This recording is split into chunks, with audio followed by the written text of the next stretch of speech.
Breathe in. Let the air settle softly in your chest. Now imagine a forest, quiet, green, and endlessly alive. This forest is not around you. It is within you. Each tree is a thought, a memory, a moment of feeling. The ground beneath your feet is your past. And the sky, vast and ever-shifting, is everything you might still become. You walk slowly. The path isn't paved, it forms beneath each step you take. Some trails are worn from years of travel. Others are fresh, soft, waiting to be explored. This is the forest of your mind, and it is always growing. Inside your brain, nearly 86 billion neurons wait, nestled like roots beneath the surface. They stretch, branch, and curl, connecting across great distances in the dark.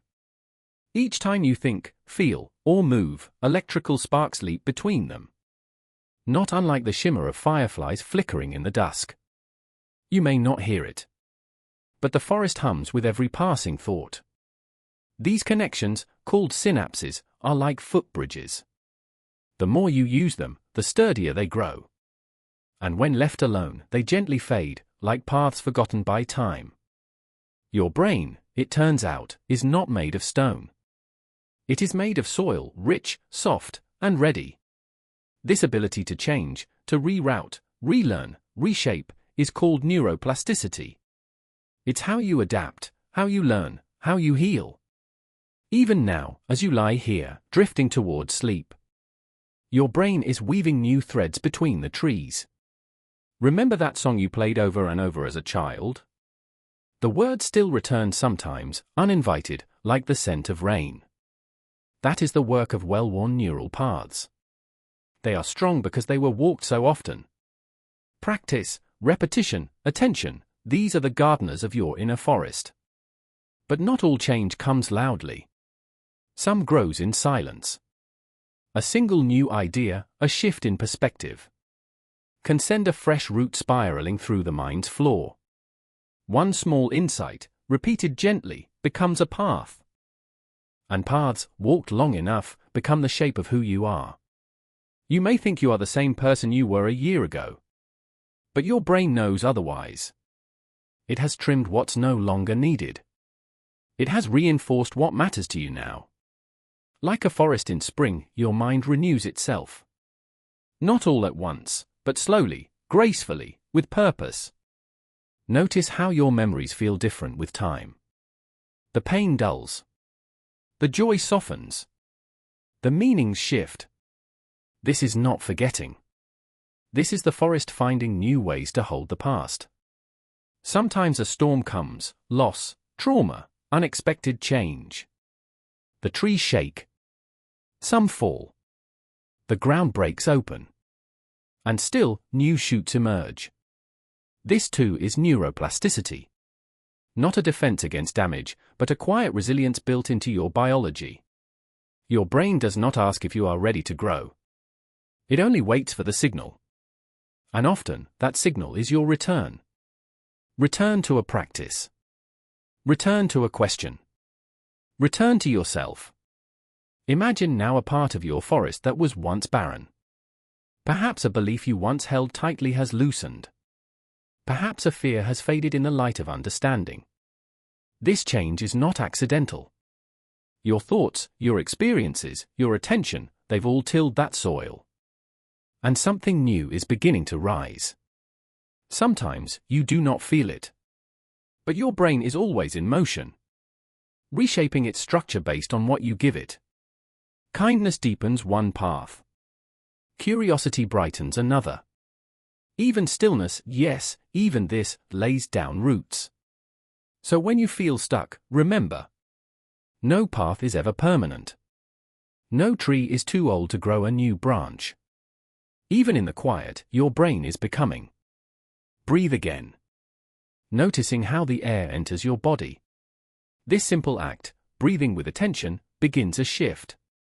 It lights a small lamp in the forest, guiding you gently inward. And what does this mean for you, here, now? It means your story is not fixed in ink. It's written in sand, rewritten with each tide. The brain you go to sleep with tonight is not quite the one you woke up with. And tomorrow's will be different still. Let that be comforting. Let it be soft. You are not failing when you forget. You are not broken when you struggle. You are simply learning. You are simply rewiring. You are, like all of nature, a work in slow, beautiful progress. And as you lie here, as closed or fluttering, know this, the forest within you stretches on. Each breath, each thought, each memory is a step forward. Sometimes the trail is clear. Other times, it is overgrown. But either way, you are walking. And your brain, your quiet companion, is walking with you. And if this is true, if your thoughts build paths and your choices plant trees, then what happens when these signals begin to dance?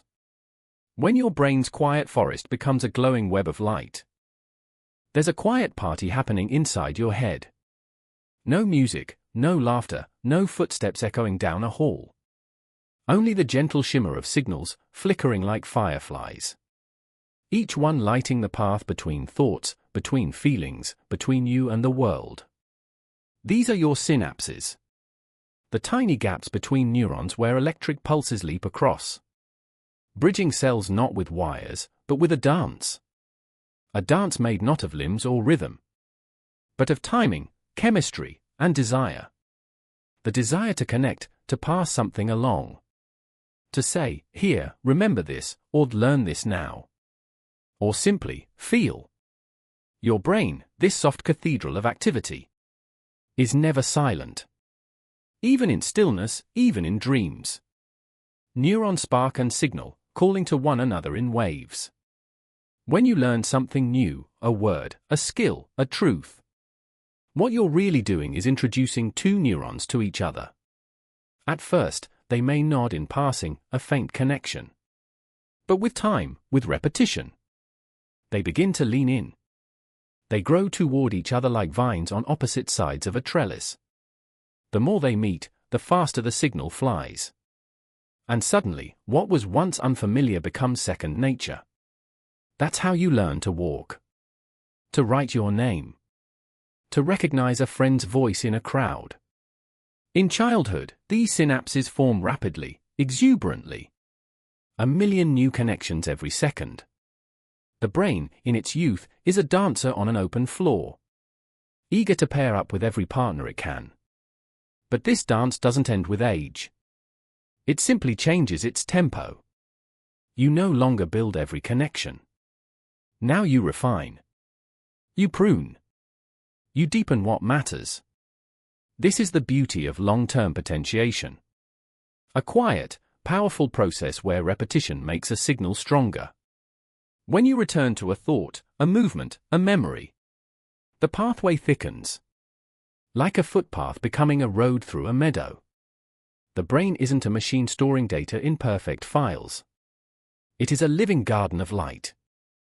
And the more often a signal travels a certain way, the more that route becomes your default. It's why habits are hard to break. It's why old memories resurface with a smell, a song, a single flicker of emotion. And yes, it's also why you can change. Every time you decide to think a new thought, to pause before reacting, to listen instead of assume, to hope instead of doubt, you are encouraging new partners to dance. But these partnerships need patience.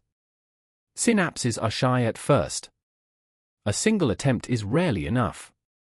They bloom with consistency, with a soft return. Even forgetting plays its part. Because just as synapses grow stronger with use, they quietly weaken with neglect. This is synaptic pruning, the brain's way of letting go. A kind of neurological housekeeping. Thoughts and skills that are no longer needed are gently swept aside to make room for the new. And so you forget names you never use, languages you haven't spoken, feelings you no longer feed. It is not loss. It is space being made. Because this dance floor, as wide and ancient as it is, still thrives on balance. Too many dancers without form becomes noise. but the right few, moving in harmony. That is memory. That is understanding. Pause here. And feel. There are cells in your brain right now. Reaching out, adjusting, strengthening. Just because you're paying attention. You don't need to try harder. You don't need to rush. Just returning to an idea, letting it live softly in your mind, is enough. You may wonder, can this really be true? Can thoughts truly reshape the dance of cells? Yes. In musicians, the areas of the brain tied to finger movement and sound perception grow more connected. In taxi drivers, the region responsible for spatial memory becomes denser. In meditators, the centers for compassion and focus show brighter activity. You are not separate from what you do. What you do becomes part of your structure. Practice doesn't just improve performance. It changes the map of your mind. And so each decision. To breathe deeply. To return to calm. To learn a new word. To hold your emotions with softness. Becomes a gentle choreographer. Guiding the dancers of your synapses into new patterns. Some call it brain training. But maybe it's more tender than that. Maybe it's brain listening. Brain welcoming. Brain becoming. And all the while, in the quiet spaces of your skull, millions of signals leap and land. Delicate and bright. Like fireflies. Like candle flames leaning into one another. Each spark is a possibility. Each one, a step forward. Some things in life feel too heavy to hold. Loss, trauma, injury. They arrive like storms. Uninvited, unstoppable. And when they pass, something in you feels different. Unsteady. Fractured. As if a part of you is no longer where it used to be. But what if broken didn't mean broken forever? What if your brain, even in pain, begins gently to rebuild? This is the quiet miracle of neuroplasticity after injury. The brain's soft, stubborn refusal to give up on itself. Even when connections are lost. Even when entire regions are damaged. The brain looks for another way. Imagine a map. Intricate, beautiful, detailed. Now imagine part of that map being torn away. At first, you're lost. The familiar path is gone. But slowly, your mind begins to sketch new routes. Not identical, perhaps not as quick. But real. Functional. True. When someone suffers a stroke. When trauma disrupts memory. When illness clouds the mind. Your brain doesn't simply mourn what was lost. It adapts. Other regions take over. Unused pathways awaken. Like a city rerouting its traffic after a bridge collapses. Your mind finds alternate ways. You may not notice this at first. Healing is rarely dramatic. It is not fireworks. It is grass growing between cracks. It is moss covering broken stone.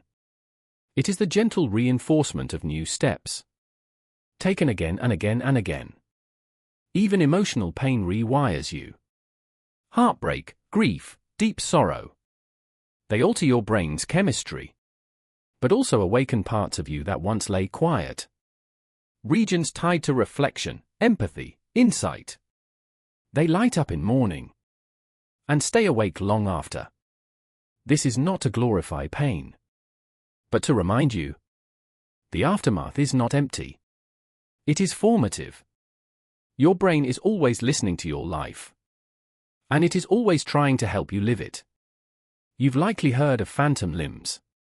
When someone loses a part of their body, but still feels it there. The brain, still reaching for what once was, sends signals into space, refusing to let go. Eventually, it adapts, rewriting its map to reflect the new reality. And yes, you have felt this too. Maybe not in body, but in memory. You've reached for people no longer near. You've returned to habits that no longer serve. You've searched for the old path. But slowly, with time and grace, your brain redrew the lines. In those quiet adjustments, there is healing.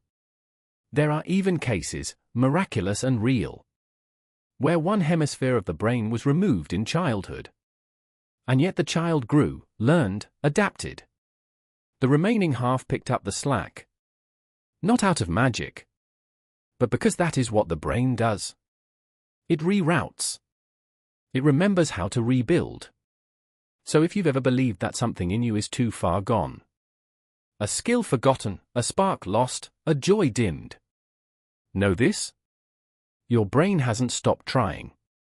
Even now, in the dim hum of nighttime thought, your mind is searching for new ways to be whole. There's a kind of tenderness in this, isn't there? To know that you're never truly stuck.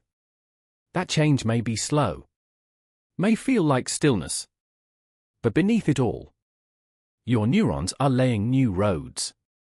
No fanfare, no announcement, just the quiet construction of resilience. And it doesn't take dramatic effort. It takes gentle return. A breath. A small act of trying. A whisper of again. Because every time you revisit a memory with new understanding, every time you move your body in a new way, every time you feel without running away, you are rewiring. You are proof that healing is not forgetting. It is remembering differently. It is building new ways to carry what once broke you. You are not only a person with a past. You are a brain with a present. And that brain is constantly softening, adjusting, stretching toward tomorrow. Breathe into that. Let it settle in your chest. You are not too late. You are not too old. You are not too far gone. You are, in this very moment, changing. And as your eyes grow heavier, your thoughts begin to drift, know that even in sleep, your brain continues the work. Repair is not a straight line. Sometimes it loops. Sometimes it rests. But it always moves. Listen closely. Can you hear it? The softest rhythm in your mind. Not loud, not urgent, but steady, persistent, familiar. It's the rhythm of repetition. The quiet patterning of thought, woven into your brain like footsteps pressed into earth. Not once, but again, and again, and again. This is how the brain learns best. Not with grand declarations, but with small returns. A whisper spoken each day becomes a truth. A gesture repeated becomes a habit. And a thought, revisited enough, becomes who you are. In the language of neuroplasticity, repetition is power. Each time a signal flows through the same neural pathway, that path becomes stronger, more efficient, more likely to be used again. Just like a trail in the forest. Walked often, it becomes clearer, smoother, faster to follow. Left untouched, it grows over, disappears, becomes forgotten. So your habits, whether spoken, silent, mental, or physical, are not accidental. They are practiced. They are built with gentle returns. The brain is a creature of efficiency. It notices what you do often. And it says, this must be important. Let's make this easier. So the second time is easier than the first. The 10th time, easier still.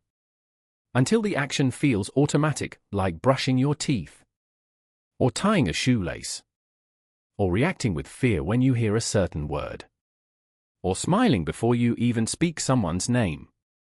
This is not magic. It is architecture. You are building the shape of your brain. With every repeated motion, every repeated idea. And here's the most comforting part. You get to choose what you repeat. You can choose to return to kindness, to stillness, to gratitude. You can practice noticing your breath. You can practice speaking gently to yourself. You can practice curiosity instead of judgment. And the more you return, the deeper the groove becomes. The easier the path is to follow. The softer the whisper becomes, until it's always humming in the background. But repetition does not only build the good, it builds what we feed.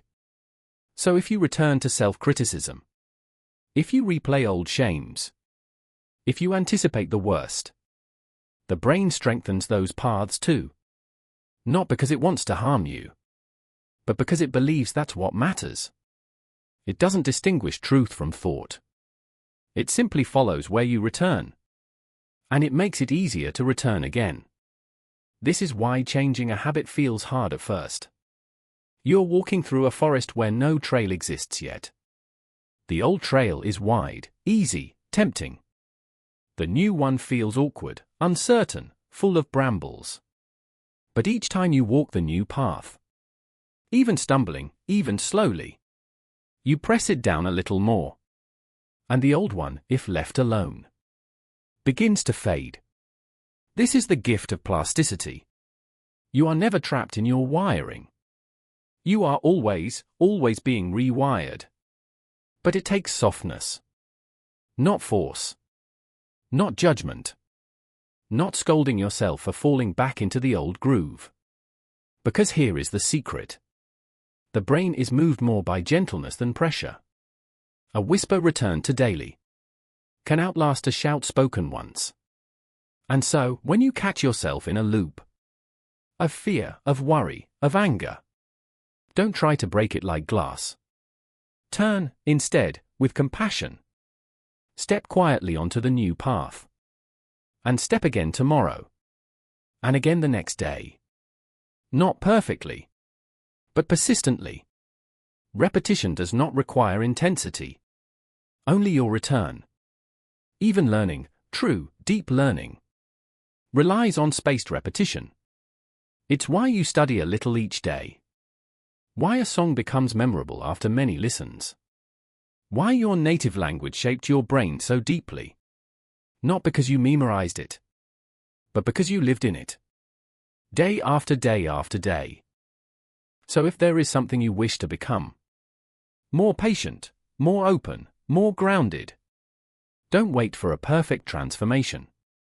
Begin with a single small repetition. And let that be enough. Repeat the same breath, the same reminder, the same act of return. Let repetition be your lullaby. Let it be the prayer your neurons learn by heart. Because what you feed your brain, day after day, becomes the language it speaks to you. This is why mantras work. Why routines soothe. Why rituals, even simple ones, like lighting a candle or laying out clothes for tomorrow, anchor the mind.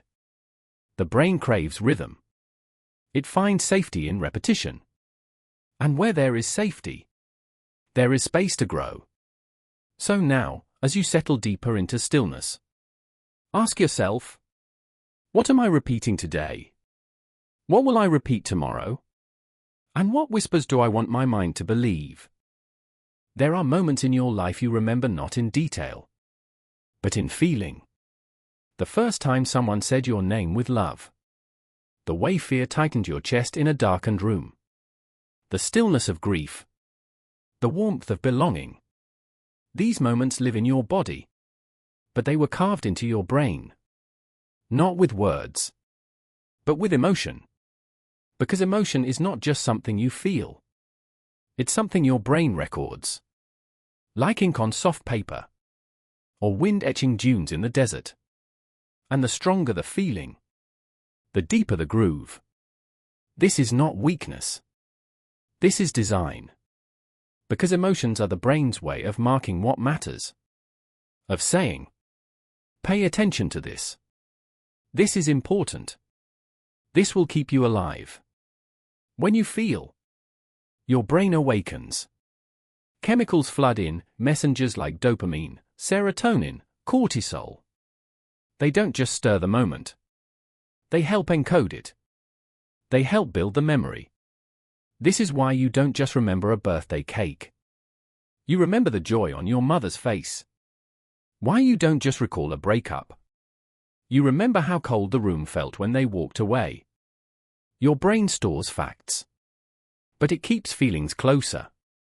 Because emotion gives memory a reason to stay. Deep in your brain sits a small, almond-shaped structure. The amygdala. It's always listening. Always watching for intensity, especially fear. But also joy, surprise, sorrow. When emotion rises, the amygdala lights up. Like a lantern in a cave. It signals to your memory center. The hippocampus. This moment is important. Save it. And so it does. Even if you try to forget. Even if years pass. That emotion-etched memory waits. This can be a blessing. It can also be a weight. Because the brain does not judge the quality of a feeling. Only its intensity. A loving embrace and a sharp betrayal are both deeply remembered. Not because they're good or bad, but because they mattered. So your emotional memories become guideposts. They shape your preferences. They influence your fears. They steer your relationships. All without asking for permission. But here's where the wonder begins. Your brain can change its emotional stories. The memory will remain. But the weight it holds, the meaning it carries, can shift. Because each time you recall a memory, you are not just replaying it. You are rewriting it. You open the file, and your current feelings touch the old image, coloring it slightly. Then you save it again. Not as it was, but as it now feels. This is called reconsolidation. And it means healing is not forgetting. It's remembering differently. A painful moment, seen now through the lens of safety, becomes less sharp. A joyful one, remembered in sorrow, may grow more bittersweet. This is how the emotional brain softens. How it sculpts new meaning from old stone. And it goes deeper still. Because feelings aren't just tied to memory. They shape learning itself. We learn best when we care. Not when we cram. Not when we are numb. But when something moves us. Curiosity opens the door. Emotion walks us through it. Teachers know this. Storytellers know this. Your brain knows this. It's why you remember the story behind the science. Not the bullet points. It's why a lesson tied to emotion stays longer. Because it's not just in your mind. It's in your being. Even decisions, which we like to think are logical, are colored by emotion. Without emotional context, you would struggle to choose anything at all. So feelings aren't noise. They are data. They are design. They are not things to escape, but things to listen to hold softly, to learn from. Even the hard ones, especially the hard ones, teach you something about what your brain values, what it protects, what it longs for. And when you sit with an emotion, without judging, without rushing, your brain responds. It rebalances. It integrates. It lets go. This is the work of the prefrontal cortex. The wise part of your brain. The one that helps soothe the amygdala. That says, we are safe now. We can understand. We can let this change us. With time, with compassion, your brain becomes more resilient. Not because you suppress emotion, but because you learn to move with it. So when joy comes, savor it. Let it build new paths. Let it mark the moment as sacred. When fear comes, stay curious. What is it trying to protect? Where is the wound that needs light? And when sorrow arrives, offer it space. Let it teach you what you loved. Let it soften what you held too tightly. Your emotions are not obstacles. They are sculptors. And your brain is clay. Every tear, every laugh, Every tremble or release is shaping you, not only in spirit, but in structure. You are, moment by moment, being etched by feeling. And as you drift towards sleep, your brain will carry these feelings into dreams, tending to them, filing them away, letting them become part of the architecture of who you are becoming. As your eyelids grow heavier, your body begins to surrender. But your brain? It is just beginning its quiet shift. In the stillness of sleep, beneath the surface of dreams, your mind turns into a silent engineer. Delicate, tireless, and precise. You do not hear it. You do not feel it. But deep within your skull, billions of signals reorganize. Memories shuffle. Thoughts realign. Connections are tested, trimmed, strengthened. Sleep is not absence. It is alchemy. Each night, your brain passes through a series of stages. Waves of lightness and depth. Of dreaming and release. And in each stage, a different kind of work unfolds. In the early stages, your brain quiets the noise of the day. Muscles relax. Breathing slows. Your thoughts grow soft at the edges. Then you enter deep sleep. Slow wave sleep, where the real scaffolding begins. Here, the brain begins to sort. What did you learn today? What mattered? What repeated pattern deserves to stay? And what can be gently let go? Memories formed during waking hours are fragile. Like sketches in sand. It is in deep sleep that they are traced in ink. Reinforced. Transferred from temporary shells to lasting archives. And what is unnecessary? The background noise, the fleeting details. The stress with nowhere to land. Gets pruned away. This is the brain's version of cleaning the house. Sweeping the floors. Clearing the clutter. You may think forgetting is failure. But in sleep, forgetting is function. It creates space. It makes room for the new. Then comes REM sleep. The stage where dreams unfold. Here, the brain dances with emotion. Rehearses fears, rehearses love. Plays stories that make no sense to the waking mind. And yet hold meaning somewhere deeper. In REM sleep, your brain integrates memory and emotion together. Not just what happened, but how it felt. This is where healing takes shape. Where experiences are wrapped in context. Where emotions that once overwhelmed can be softened into understanding. Some scientists call sleep a kind of overnight therapy, where the brain whispers to itself, "It's safe now. Let me help you carry this." And the results are visible. After sleep, you solve problems more clearly. You remember names. You manage emotions more steadily. You see solutions that were hidden the day before. Your waking self may feel like the star of the show. But it is your sleeping self that repairs the set, rewrites the script, and rehearses the next scene. Even in the physical body. Sleep repairs tissue, balances hormones, clears metabolic waste from the brain. Through the glymphatic system. A gentle current that flushes the mind clean. While you dream. Imagine that. Your brain has a cleansing tide. That only flows while you rest. Not in action, but in letting go. This is why chronic sleep loss feels like fog. The debris builds. The scaffolding weakens. Thoughts lose their sparkle. Emotions become harder to hold.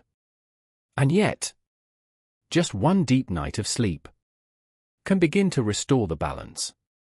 Because the brain is patient. It waits for nightfall like a gardener waits for rain. And when rest finally arrives, it begins the quiet work of tending what you've planted.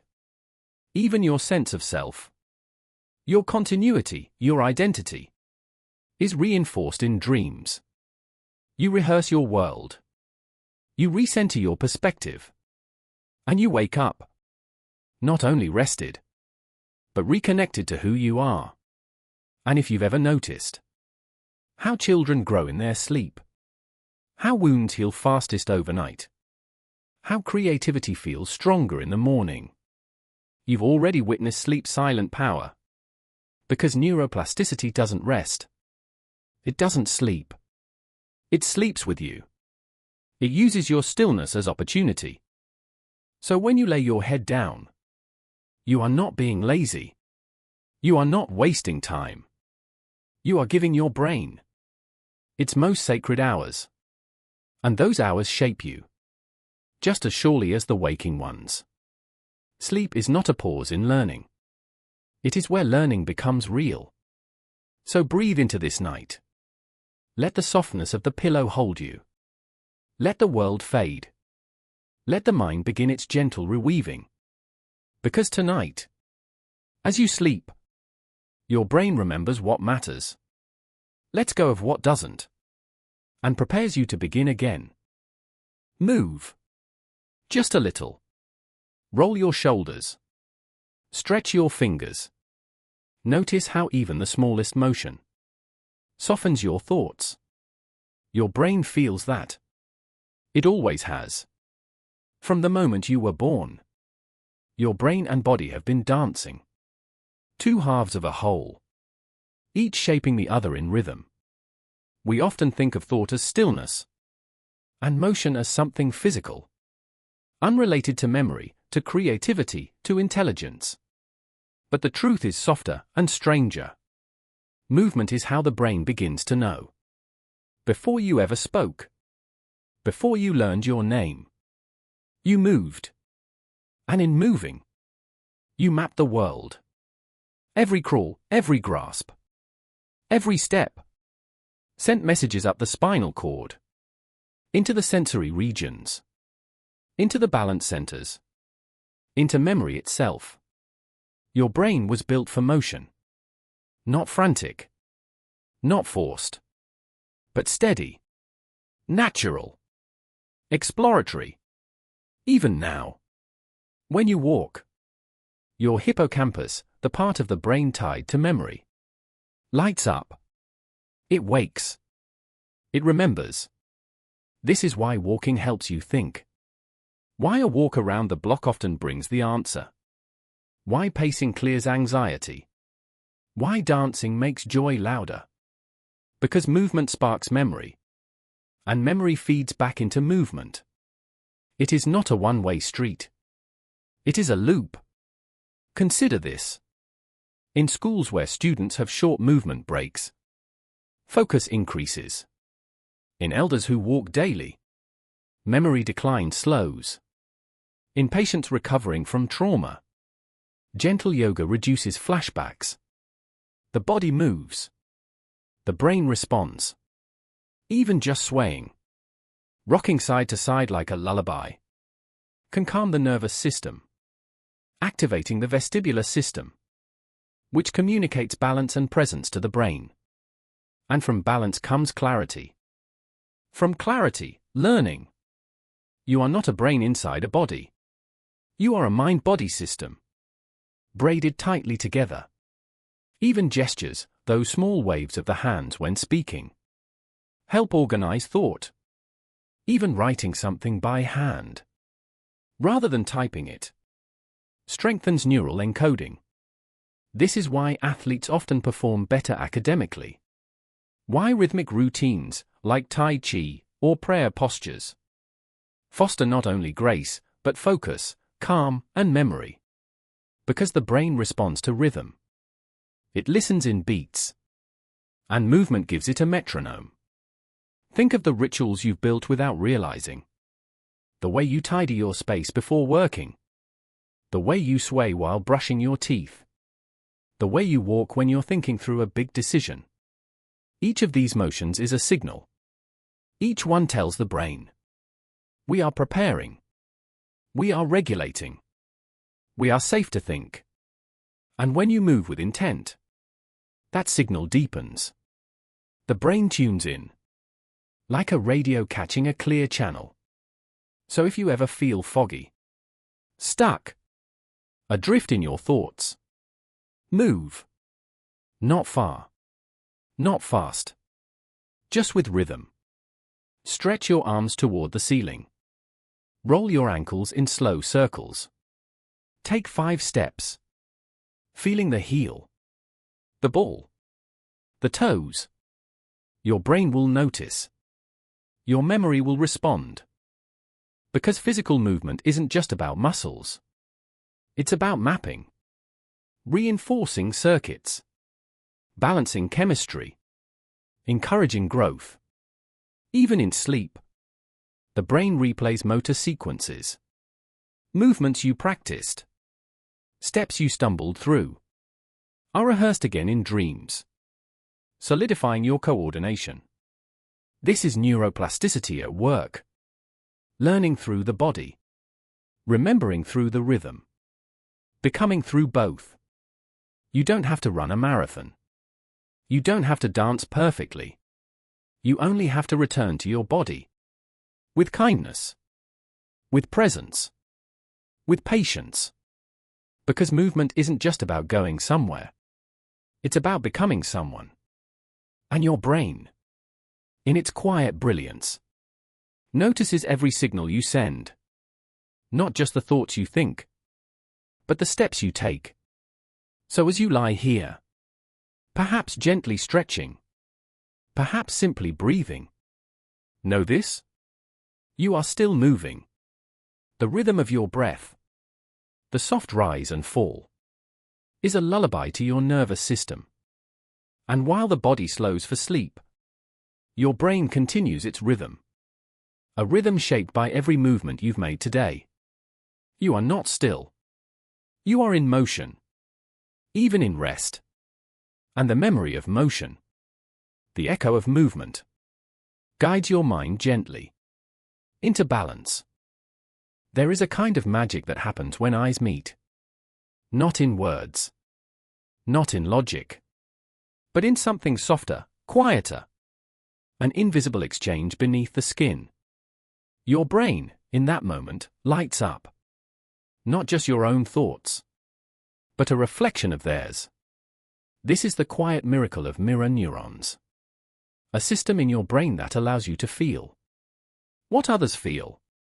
See what they see. Move as if you were moving with them. These neurons were first discovered in monkeys, where scientists noticed something strange. A monkey's brain fired, not only when it grasped a peanut, but also when it watched someone else do it. And soon, they found the same in humans. Your brain, it turns out, is constantly watching, constantly echoing. When you see someone yawn, you may yawn too. When someone winces in pain, you flinch, though your body is untouched. When you watch a dancer, your motor cortex stirs, as if your muscles remember the move. You are not just an observer. You are a participant, even in stillness, because your brain connects through imitation. Not conscious mimicry, but deep, intuitive resonance. It's why infants stick out their tongues when they see a parent do the same. Why we feel tension in a suspenseful film. Why a smile can shift your mood without a single word spoken. The mirror neuron system doesn't just mimic motion. It mirrors intention, emotion, experience. And this is the seed of empathy. Not imagining how someone feels, but feeling it. As if the border between self and other momentarily softens. When someone tells you their story, your brain maps their emotion. When you see tears well in a friend's eyes, your own heart rate shifts. Your breath catches. Your neurons say, "Let me carry some of that with you." Connection, then, is not just social. It is neurological. It is the brain reaching beyond the body, extending itself into the world of others. And the more connected you feel, the stronger this network becomes. Just like muscles, empathy grows with use.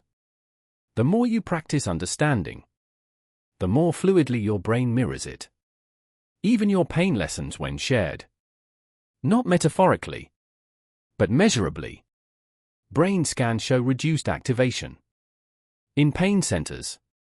When someone holds your hand, or simply offers presence, and the one offering comfort, their mirror neurons light up too. As if to say, we're in this together.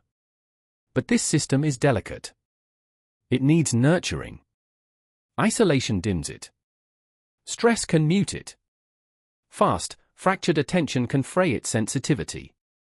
When we rush past each other, scroll too quickly, avoid eye contact, we miss the quiet cues. Our brains are built to read. So connection becomes harder. Empathy becomes effortful. Loneliness grows, not because no one is there, but because our brains have stopped mirroring. Yet even the smallest act can restore it. A shared glance. A deep breath in someone's presence. A soft, curious tell me more. In that moment, your neurons begin to align. A bridge forms. You are no longer just two people. You are a shared pattern. And this pattern is ancient. Tribal fires, lullabies, storytelling, all emerge to synchronize brains. To bring rhythm to thoughts. To make many minds feel like one. Even now, when you listen to someone with full attention, your brain waves begin to sync with theirs. Not poetically. Literally. The rhythm of their speech. Their gestures. Their emotions. They ripple into you. This is why kindness feels contagious. Why anger in a room sharpens everyone's nerves. Why compassion heals in ways that medicine sometimes cannot. Your brain wants to belong. It listens for harmony. It mirrors what it sees. And so, the more compassion you show, the more compassion becomes internalized. Not just a virtue, but a neural truth. Even alone, the brain remembers connection. Mirror neurons fire. When you read fiction, watch a film, imagine a conversation. Because the line between real and remembered blurs in the landscape of the mind. Your brain is not just reacting to life. It is rehearsing it. Reflecting it. Mirroring meaning into memory. And so as you rest now, as your body softens into sleep, your mind may replay moments of closeness. A voice, a smile, a gentle touch. These are not distractions. They are part of how your brain stays whole. Through empathy. Through rhythm. Through the mirrored light of others. You are never truly alone. Because your brain carries every connection you've ever known. There's a sound that speaks louder than noise. You've felt it before. In a room where conversation has faded. In the hush just before dawn. In the breath between questions. Silence. It arrives like snowfall, soft, unannounced. Coating the chaos of thought. With a hush that says, wait. Watch. Listen. We often fill silence. With words. With movement. With distraction. As if emptiness is something to escape. But your brain, in its quiet brilliance, knows better. Because silence is not empty. It is active space. A pause where the mind recalibrates.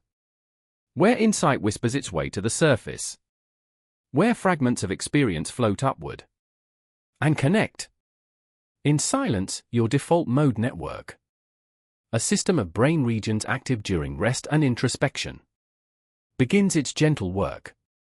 It organizes memories. Replays moments. Reflects on the self. This network is the cradle of daydreams. Of storytelling. Of understanding who you are. And where you've been. It hums beneath the surface. But it requires stillness. Not idleness. Stillness. That delicate state where nothing demands your response. And so everything becomes clearer. Silence allows the brain to shift gears. From reacting to integrating. From receiving the world to understanding it. It's in silence that you remember the name you'd forgotten earlier. That you suddenly see the solution you were straining to find. That emotion, long buried, surfaces and softens, asking to be felt. It's in silence that healing happens. Not just emotional, but neural. Studies show that even brief moments of silence can grow new neurons in the hippocampus, the memory center of the brain. Moments of nothing create space for everything. This is why music feels richer after a pause. Why insight often strikes in the shower or during a quiet walk. The mind, unburdened by noise, has room to wander, to stretch, to spark. And the nervous system, that constant pulse of fight or flight, slows in silence. Heart rate settles. Cortisol drops. The breath deepens. The body feels safe. And safety is the soil where growth takes root. But perhaps the most mysterious thing about silence is how deeply it lets us listen. Not just to the world, to ourselves. In silence, you hear your thoughts. You notice their patterns. You meet the parts of yourself that don't speak in words. The ache in your chest. The weight behind your eyes. The flicker of joy that needs no explanation. Silence makes space for the full symphony of you. And this is not passive. It is active surrender. To listen without rushing to respond. To sit without needing to fix. To breathe without chasing clarity. Your brain is not idle in this stillness. It is rearranging, clearing, strengthening the pathways between thoughts, emotions, and awareness. It is listening for its own signal. And like radio static fading into a clear note, something quiet rises. Wisdom. Not the kind you force, but the kind that finds you when you are finally still. This is why great thinkers, mystics, and scientists alike have sought solitude. Why long walks, quiet mornings, and sacred pauses have birthed the most luminous ideas. Because silence is not absence. It is the presence of possibility. Even in conversation, it is the pause between words that gives meaning. Even in art, it is the space between shapes that creates beauty. Even in the brain, it is the gaps between signals that allow rhythm, timing, grace. So now, as you rest in this quiet, you are not doing nothing. You are tuning in, letting the brain breathe, letting new threads begin to tie what once felt scattered. And perhaps, just perhaps, in this gentle silence, you'll hear something deeper. The hum beneath your thoughts. The steady pulse of being. The whispered reminder that you are always becoming. And when silence becomes rhythm, and rhythm becomes breath, what happens when you begin to speak again? Not to the world, but to yourself? What voice do you hear when no one else is around? The one inside. The one that names your fears, doubts your choices, soothes your worries, or stirs your courage. This voice is yours. But it was not born with you. It was built, shaped by echoes of others, repetitions of thoughts, lessons carved by experience. And now, it speaks not only to you, but for you, guiding the way you see the world, and the way you see yourself within it. This is your self-talk, the stream of language that runs quietly beneath every decision, every emotion, every act of becoming. And your brain, your ever-adaptive, ever-attentive brain, is listening. It listens not just to the words you say aloud, but to the ones you repeat inside. The phrases you've whispered in worry. The mantras of I'm not enough. The sighs of I always mess it up. Or, if you're learning, the quieter courage of I'm doing the best I can. I am still learning. I am allowed to grow. Each time you speak to yourself, you are laying down patterns, neural paths, mental habits, because language shapes wiring. You are not just thinking. You are training. The words you use often become more efficient to access. They fire faster. They feel more true. Not because they are truth, but because they are familiar. Your brain is not moral. It does not ask, is this kind? Is this helpful? It only notices. Is this repeated? Then it strengthens it, rehearses it, reinforces it. So when you speak harshly to yourself, your brain wires in the message. This is how we talk here. And the next time you fall short, that voice arrives. More quickly. More sharply. But if you begin to shift the tone, not with grand affirmations, but with small kindnesses, your brain begins to shift too. Neurons that fire together, wire together. You've heard this before, but it's truest. When you speak to yourself, the science calls it self-directed neuroplasticity, the act of using thought, and especially language, to rewire emotional habits. When you say, it's okay to make mistakes, you aren't just being nice. You're teaching your amygdala to calm down. You're telling your prefrontal cortex, let's look at this with curiosity. Over time, compassion becomes reflex. Calm becomes your default tone. And here's the beautiful paradox. Self-talk doesn't have to be loud to be powerful. Even subtle shifts matter. Change I can't to I'm learning how. Change I'm broken to I'm in process. Change what's wrong with me to what do I need right now? Tiny rewrites, gentle edits, massive neural consequences. Because every word you use is a mirror held up to your mind. When you speak gently, you begin to see yourself differently.